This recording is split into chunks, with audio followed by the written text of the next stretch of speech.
బోడుప్పల్లో వక్ఫ్ board పరిధిలో నిర్మించుకున్న ఇండ్లకు పట్టాలు ఇవ్వాలని విజ్ఞప్తి చేశారు. Boduppal welfare association chairman Rapolu Ramulu ఈ సందర్భంగా పలు డిమాండ్లతో కూడిన విడతి పత్రాన్ని బోడుప్పల్ మున్సిపల్ కమిషనర్కు అందజేశారు. వక్ఫ్ బోర్డు పరిధిలో లక్షలు పెట్టి ఇండ్లు నిర్మించుకున్నామని ఇప్పుడు ఉన్నట్లు ఉండి ఖాళీ చేయమనడం ఎంతవరకు సమంజసమని ప్రశ్నించారు. ప్రస్తుతం నివాసయోగ్యం చేస్తున్న వారికి ప్రభుత్వం పట్టాలు ఇచ్చేందుకు చర్యలు తీసుకోవాలని రాములు విజ్ఞప్తి చేశారు. బోడుప్పలో స్థానిక సమస్యలతో ప్రజలు సతమతమవుతున్నారని, డ్రైనేజీ వ్యవస్థ లేక, రోడ్లు లేక తీవ్ర ఇబ్బందులు పడుతున్నారన్నారు. ఇక ఈ కార్యక్రమంలో federation president Narasimha, Boduppal colony ప్రజలు పాల్గొన్నారు.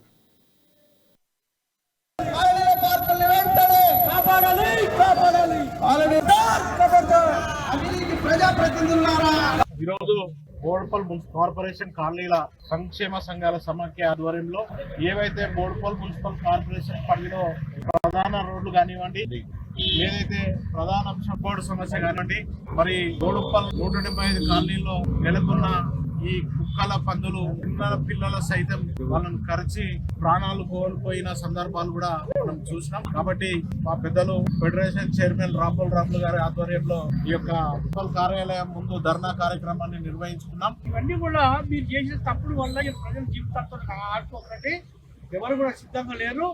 రాబోయే రోజుల్లో మీరు ఈ విధంగా ప్రజల్ని పీడిస్తే ఒక్కోడు సమస్య అని రోడ్లు వేయకుండా, పార్కులు అమ్ముకుంటా, లేకపోతే ఎవరి అక్రమ కట్టడాలు ఇష్టం వచ్చినట్టు అక్రమ కట్టడాలు కట్టి కార్పొరేటర్లు, మేయర్లు దోచుకుంటా ఉన్నారు. సుమారు బోడుప్పల్లో ఉన్నటువంటి 175 కాలనీల్లో టోటల్ గా ఓట్లను బహిష్కరిస్తాం. అసెంబ్లీ కానీ, లోక్సభ కానీ, ఇక్కడ జరిగేటువంటి పాలక మండలి ఎన్నికలు కానీ ఓట్లు అనేది వేయం మేము. కాబట్టి ఖచ్చితంగా ఫెడరేషన్